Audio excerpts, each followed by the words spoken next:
Маргаритай Салынскай.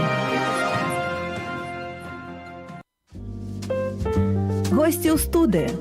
Тыя, хто ішлі і не прайшлі міма.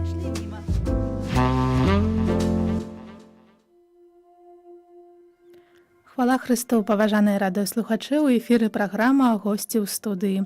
Я яе вядучая Алёна Кот. Некалькі тыдняў таму у нашай праграме, якая была прысвечана метадам распазнання плоднасці, узнікла вельмі шмат пытанняў, якія закраналі тэму маральнасці і годнага выкарыстання гэтых метадаў. Нагадаю, што падчас мінулага эфіру мы распавялі пра метад мелатэрапіі. Да нас завітала кансультант Алена Шымак. Яна падзялілася таксама і сваім досведам выкарыстання гэтым дадзеным метадам. Але сёння мы пагаворым пра маральны бок і пастараемся адказаць на ўсе тыя пытанні, якія ўзніклі ў нашых радыёслухачоў. Так як праграма трывае ў прамым эфіры, кожны з вас мае магчымасць даслаць сваё пытанне, калі яны у вас будуць узнікаць падчас нашага эфіру. Нагадаю, нумары тэлефонаў. Наш нумар Велком 8044 513 73 97, нумар МТС 8033 673 09 73 і гарадскія тэлефоны для сувязі 8017 399 17 21 і 8017 364 69 64. Таксама можна глядзець відэатрансляцыю і пісаць пытанні ў чат, які таксама змешчаны з правага альбо левага боку. Усе пытанні мы адкажам. А сёння госцем нашай праграмы стала Барбара Сайнок, міждыцызіяльны дарадчык сямейнага жыцця, якую мы вітаем у студыі. Хвала Христу. Хвала навеки. Калі ласка, так на пачатку трошки пра сябе распавядзіце. Я работаю в Беларуси при конференции епископов.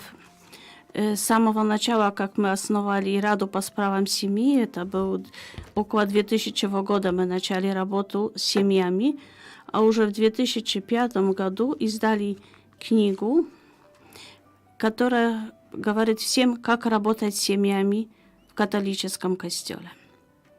А скажите, ласка, чым яшчэ займаецца Рада па справах сям'і і дзе можна атрымаць нейкія кансультацыі, калі яны аказваюцца?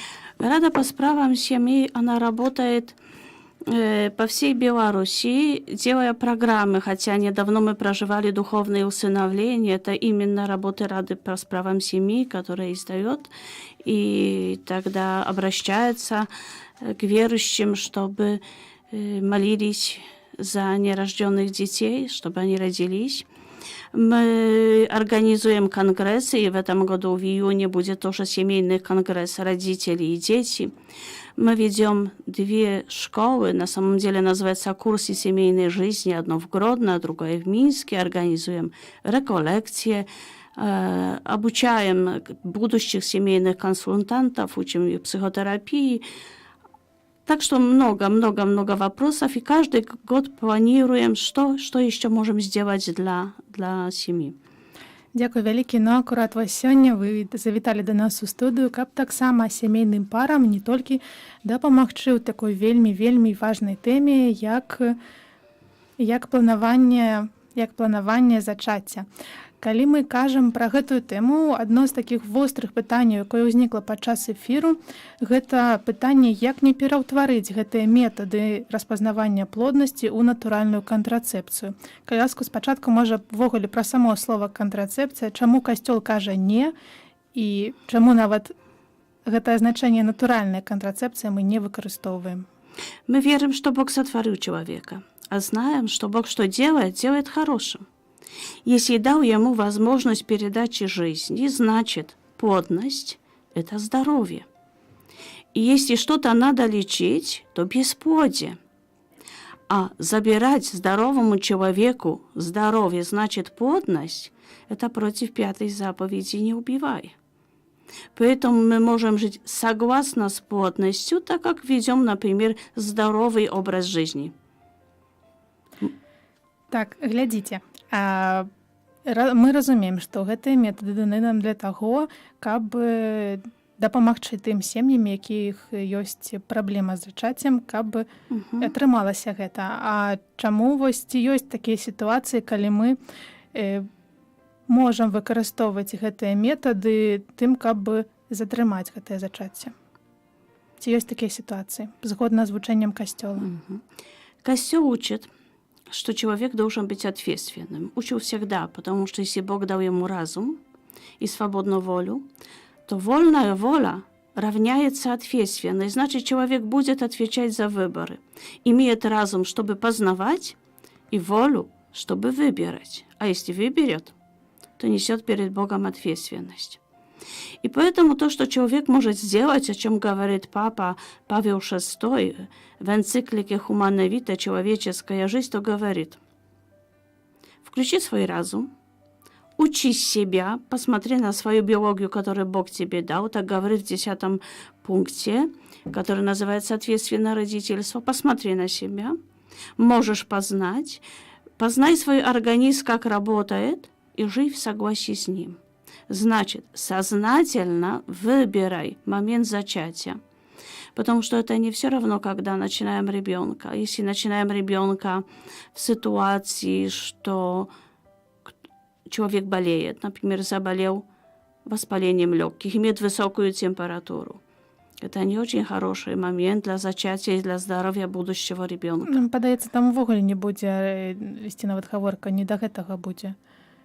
Згодна со здоровьем. Если и поэтому человек, даже если планирует зачатие, должен посмотреть на свое здоровье, на все обстоятельства, если он спланировал зачатие, чтобы не сходить на рентген, чтобы не пить антибиотиков, чтобы не повредить жизни. И в первую очередь служат это методы.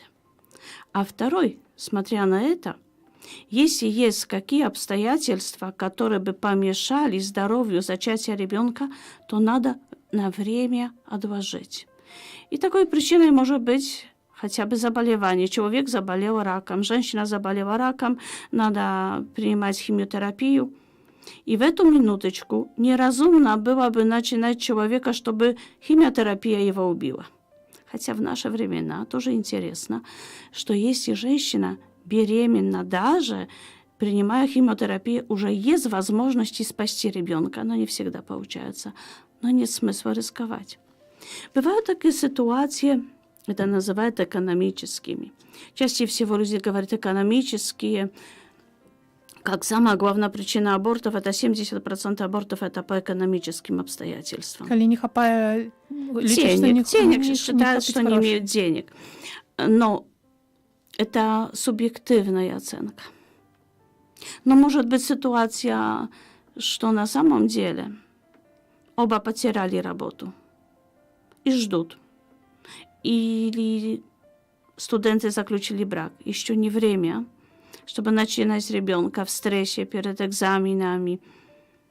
И есть тогда возможность отложить, хотя бы чтобы защитить диплом, чтобы найти новую работу, иметь с чего жить, ведь Бог дал нам разум, и мы сами должны найти возможности прожить. Если есть какие очень критичные ситуации.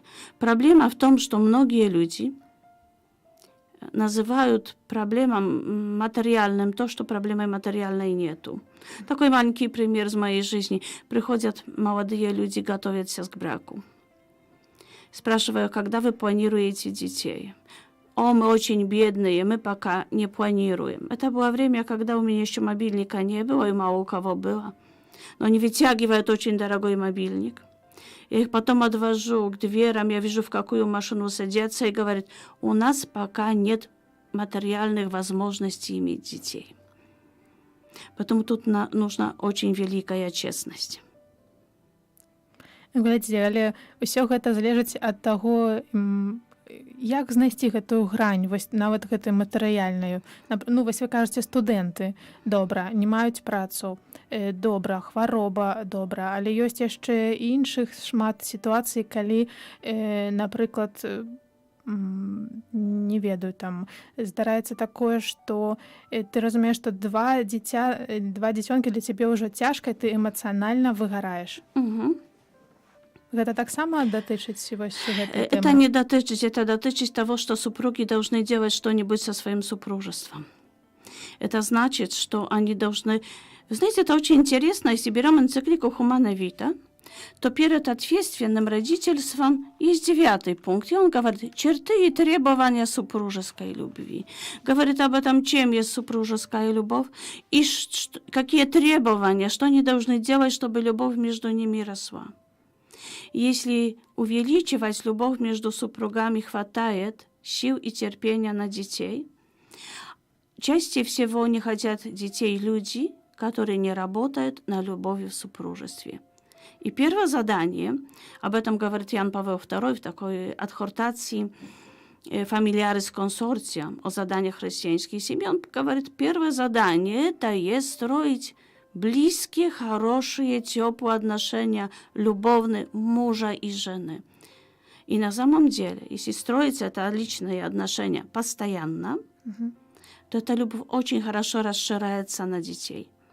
Но если супруги не работают над своей любовью, то не хотят детей, потому что они сами не уверены, хотят быть собой или нет. Тогда супружество является крестом, чем-то тяжелым. А как в такой ситуации открыться на жизнь? Глядзіце, трэба пачаць працаваць, і калі ўжо нейкі этап скончыцца, планаваць далей дзяцей, ці як гэта выглядае. Я, можа, так трошкі падходжу да гэтага вельмі канкрэтна, але думаю, што шмат каго цікавіць. Вось мы пакуль не будзем планаваць дзяцей, бо мы яшчэ не папрацавалі, у нас яшчэ праблемы паміж сабою. Так можно працаваць 10 гадоў. Да, надо всю жизнь pracować. Дело в том, что до всего надо подготовиться. Чтобы работать в любой профессии, нужна диплом. Чтобы заключить брак, тоже надо к нему подготовиться. Есть на это период ухаживания, когда люди должны повзрослеть, научиться зарабатывать на жизнь, научиться быть ответственным. Тогда должны научиться отделять влюбленность, любовь от дружбы. Они тогда должны познать требования, которые ставит супружество. И тогда совсем будет что другое. И они могут тогда заключить брак. А если они заключают брак и думают так, все само по собой получится. Ну, пустят его на самотек. А попробуйте пустить машину на нолдовой передаче с горки на самотек. Она быстро разбьется. И так же само с браком, оно быстро разбивается. И если человек поработал до брака, чтобы созреть к браку и понять, чего брак требует, но он будет открыт на жизнь. И работа в браке над своей любовью будет параллельно идти с открытостью на жизнь. Потому что Папа Римский ясно тоже говорит в 10 пункте ответственное родительство, что прежде всего то человек должен распознавать план Божий и должен быть открытым. А если мы подумаем, зачатие, то там принимают участие 3 человека, 2 супруги и Бог. То Бог одаряет бессмертной душой. Если Бог не даст бессмертной души, человек никогда не станет человеком, не будет зачатия. А если главный одаритель жизни – это Бог, то хотя бы культура требовала, чтобы его спросить: Боже, а ты хочешь еще одного ребенка? А ты хочешь, чтобы мы с тобой дальше сотрудничали в передаче жизни? Если мы верующие люди, не считаемся с Богом, и считаем, что передача жизни – это только наше дело, ну, это ошибка. Яшчэ одно пытанне ад нашых радыёслухачоў акурат вось у гэтай тэме супрацоўніцтва. Ці ёсць сапраўды такі спіс важкіх прычынаў для таго, каб на нейкі час адкласці зачацце? Пытаецца адна з нашых радыёслухачоў. Дзве прычыны мы назвалі: фізічны стан здароўя, пагражэнне жыццю і таксама матэрыяльнае. Можа, яшчэ да гэтага нешта можна дадаць? Иногда говорится про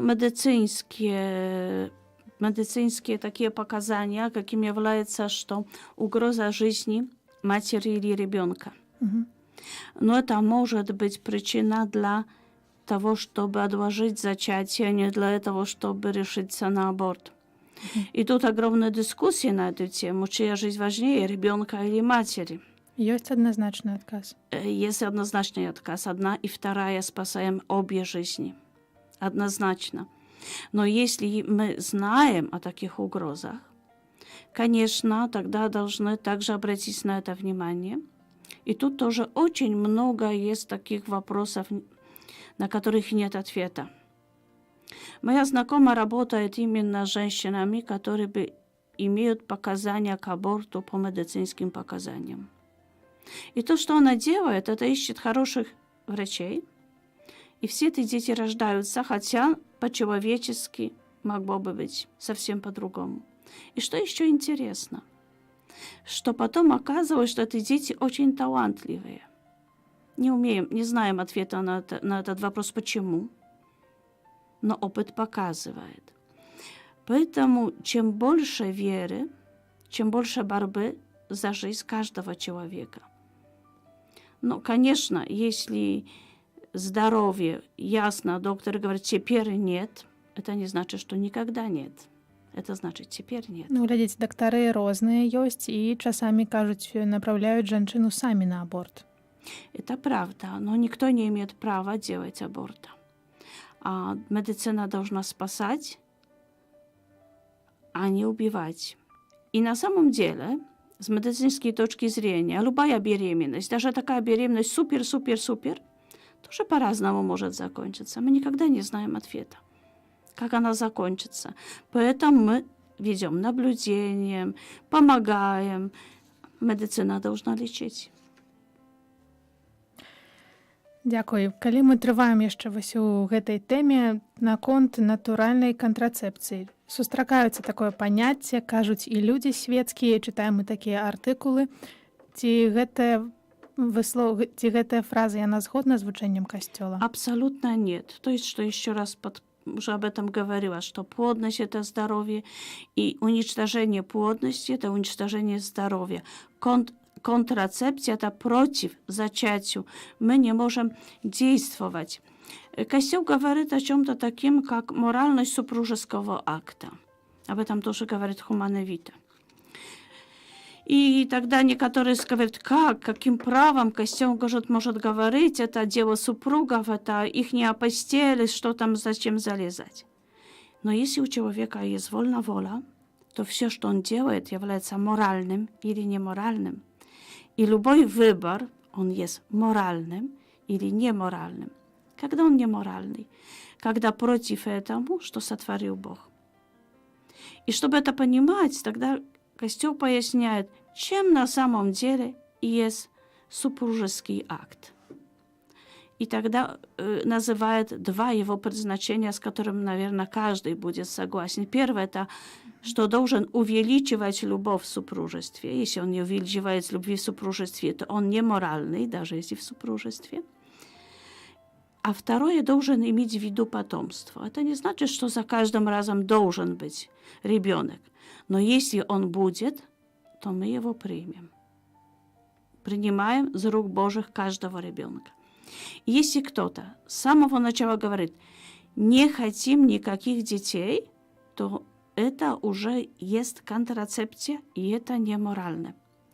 И поэтому Папа Римский очень ясно говорит, все, что тем будешь пользоваться до супружеского акта, во время или после, чтобы не было детей, это есть неморально. И так же самое, если бы кто-то, есть такая мода на Западе, в среди верующих людей, говорит, экологические методы. Значит, живем в согласии с методами, не убиваем детей, не уничтожаем своего организма, но мы их не хотим. И это уже есть контрацепция. Не хотим детей. А супруги, которые по очень серьезных причинам не могут иметь детей, говорят, жаль Боже, что мы теперь не можем, но мы готовы принять. И если бы даже появился ребенок, мы что-то бы ошибнули, что-нибудь, мы его примем. А если это есть контрацепция и появится ребенок, они его не примут. Они его убьют. Дякую.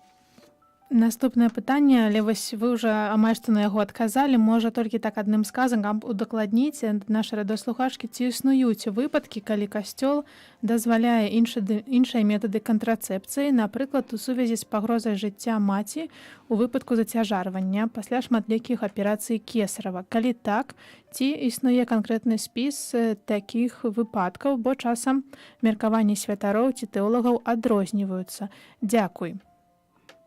Никаких контрацепций, и даже естественной нет, а насчет кесаровых.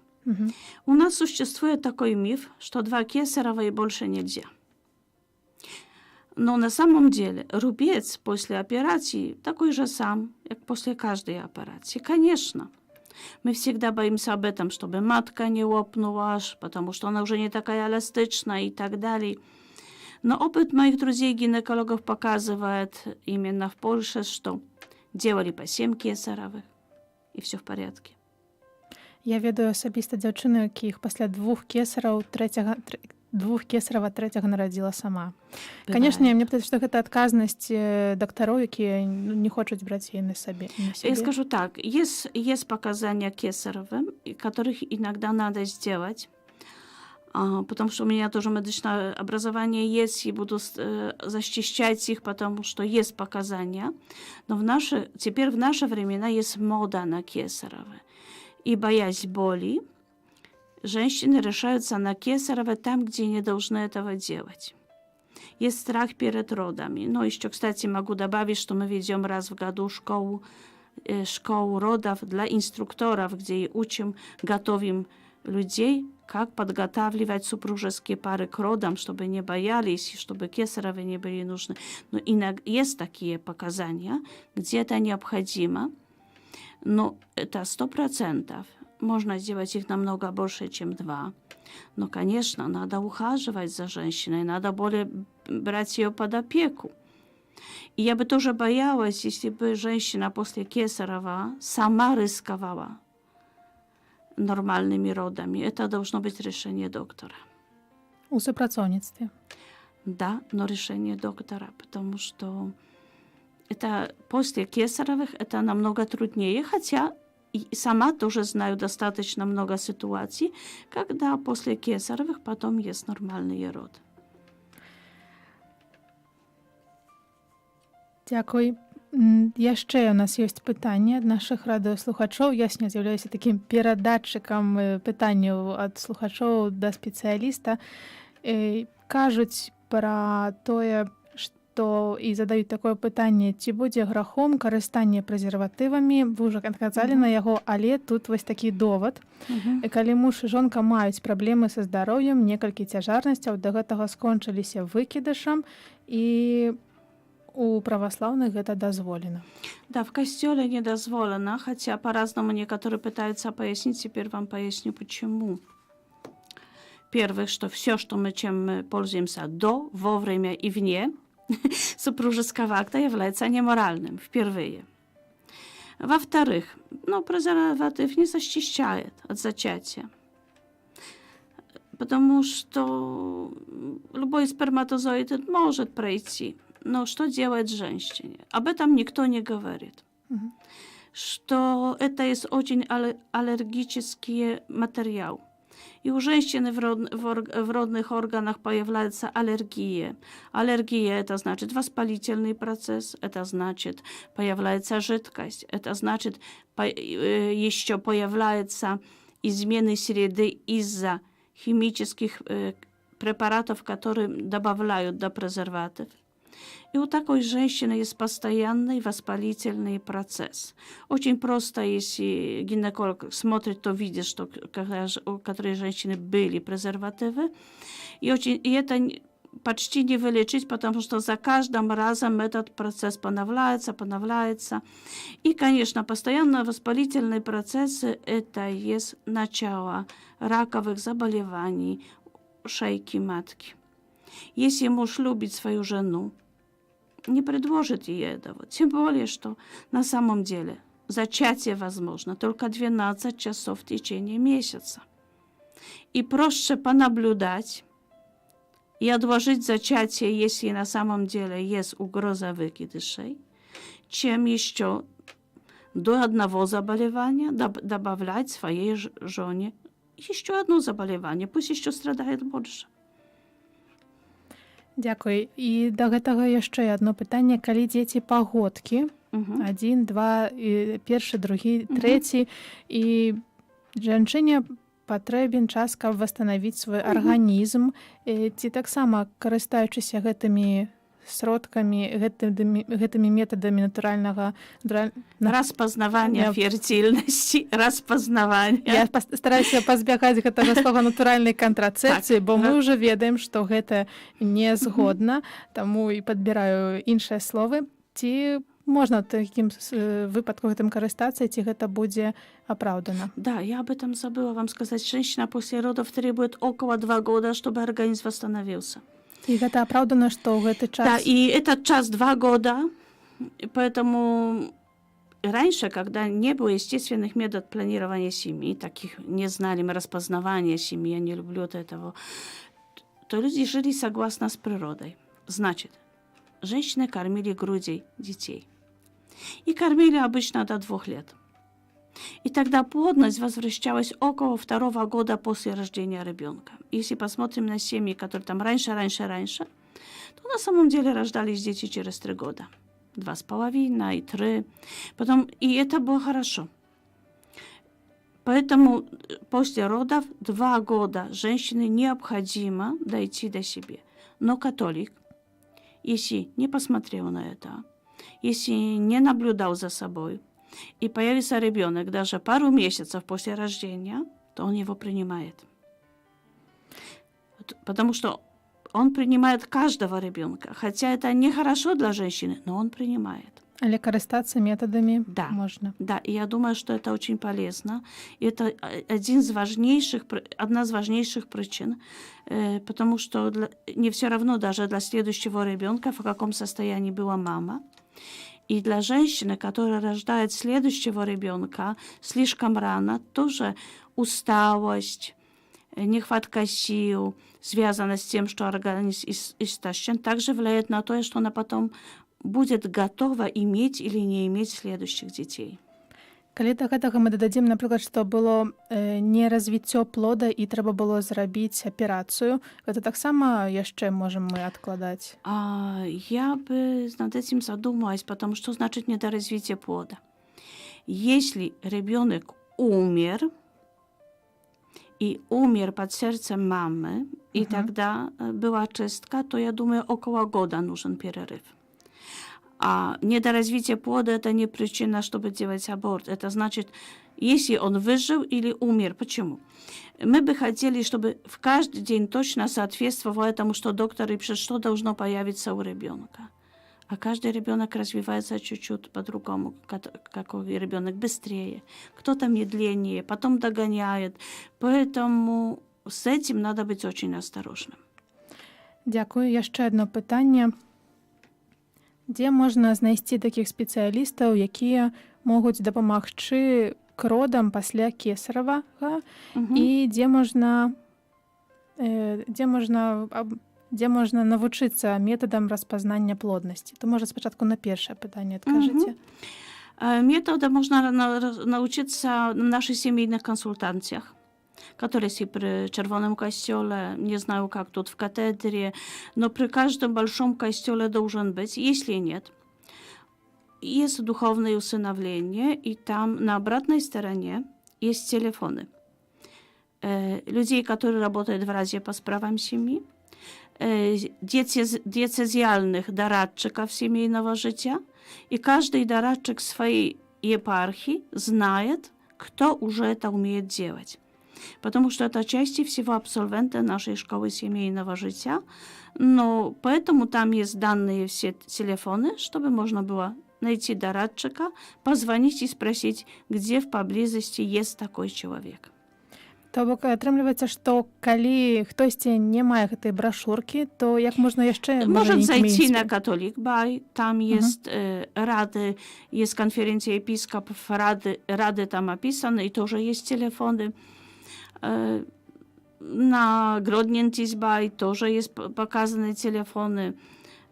Даже плакаты висят, которые приглашают на конгресс, там тоже телефоны. В этом году мы переживаем в Беларуси год семьи. В костеле католическом висят плакаты, там тоже даны номеры телефона всех. Так что, если кто-то захочет, найдет.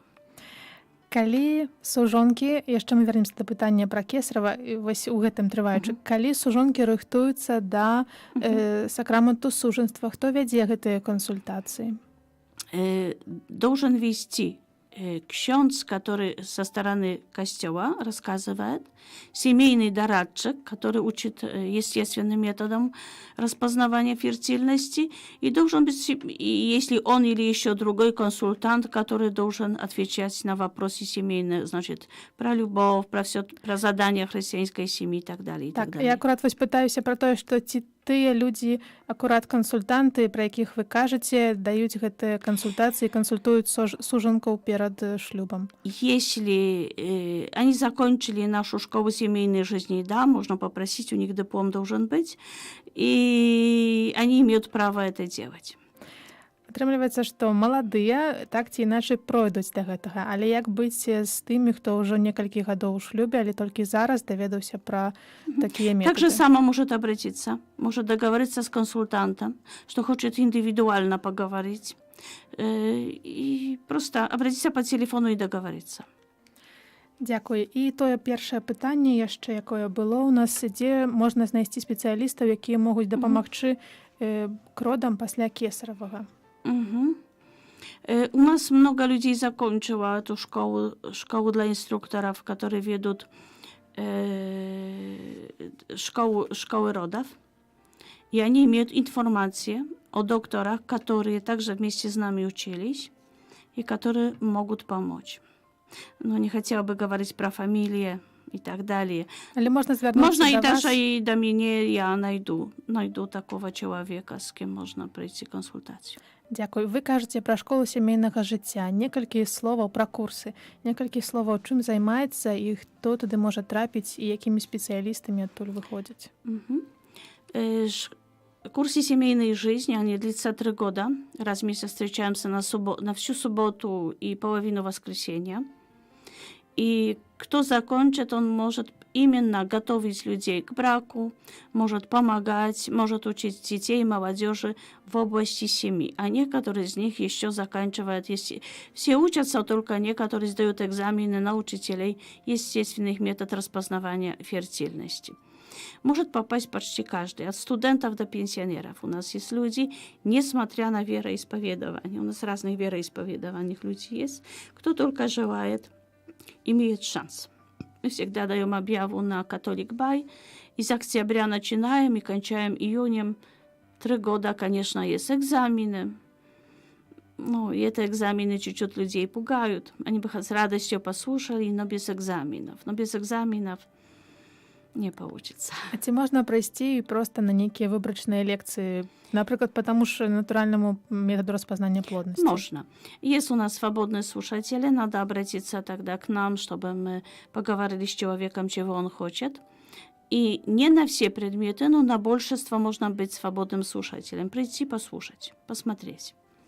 Дзякуй вялікі. Скажыце так напрыканцы ўжо, можа, некалькі словаў для нашых дослухачоў, для тых, хто задаецца гэтымі пытаннямі, парадаў ці нейкіх натхненняў. Можа, той, хто нас зараз паслухаў, зразумеў, што цяжка трэба разбірацца, таму што ўсё вельмі індывідуальна і такіх канкрэтных пунктаў няма. Як вы самі казалі, трэба быць адкрытым і глядзець на рэчы вельмі з адкрытым сэрцам і давяраць Богу.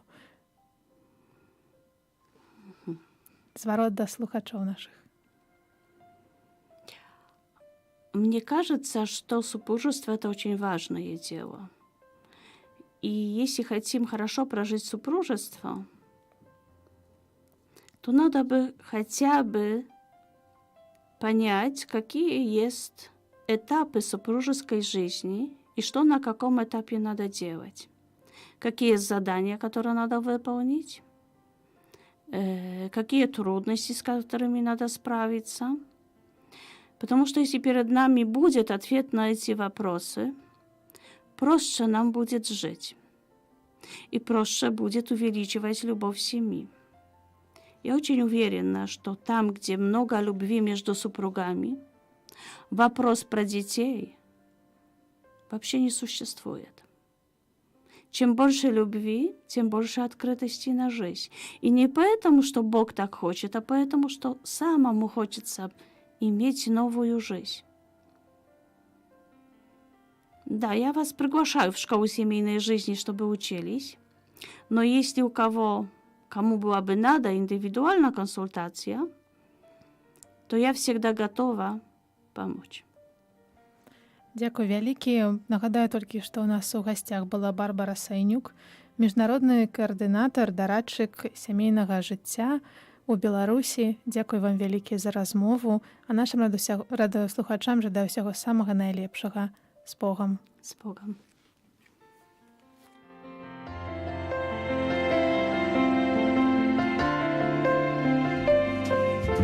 Госці ў студыі. Тыя, хто ішлі і не прайшлі міма.